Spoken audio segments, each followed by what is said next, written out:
Monsieur le maire, chers collègues, depuis des années, la majorité municipale poursuit, sous couvert de partage de l'espace public, une politique de transformation de nos voiries qui en réalité crée les tensions qu'elle prétend apaiser.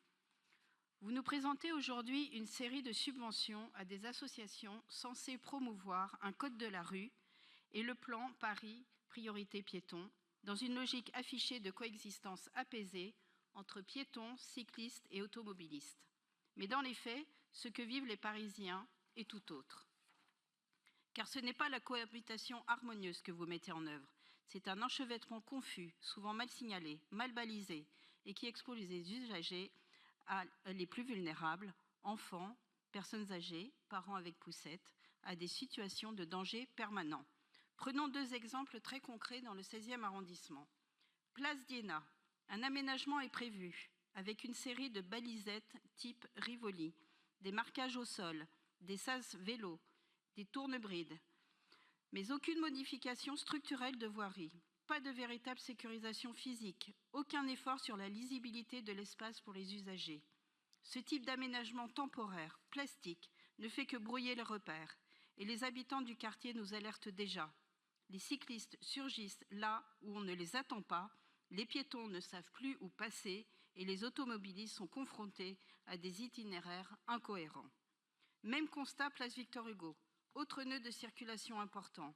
Là encore, balisettes, marquage au sol, suppression de places de stationnement au profit de zones de livraison ou de stationnement vélo, mais sans aucune concertation locale, sans réelle prise en compte des usages existants. Le résultat, une désorganisation généralisée, des conflits d'usage permanents et une multiplication des incivilités. Vous justifiez ces choix au nom de la sécurité, mais dans ces deux cas comme ailleurs, c'est l'imprécision et l'improvisation qui créent l'insécurité.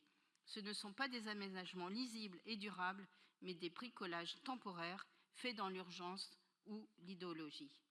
Et ce manque de clarté est d'autant plus frappant à l'approche des élections, où de nombreux projets d'aménagement sont gelés, figés, sans vision d'ensemble. Résultat, on laisse l'espace public dans un état transitoire permanent, ni lisible, ni efficace, ni sûr. Alors oui, nous protégeons l'objectif d'un meilleur partage de l'espace public.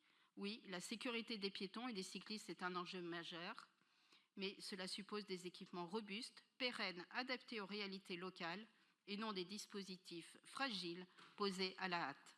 Cela suppose aussi un dialogue avec les habitants, avec les conseils de quartier, avec les élus d'arrondissement concernés. Or, aujourd'hui, c'est tout l'inverse. Et les tensions que vivent les Parisiens chaque jour dans leurs déplacements sont le reflet direct de cette politique de l'affichage, sans méthode ni concertation. C'est pourquoi notre groupe, les Républicains, les Centristes, les Indépendants, Demain Paris, s'abstiendra sur cette délibération. Je vous remercie.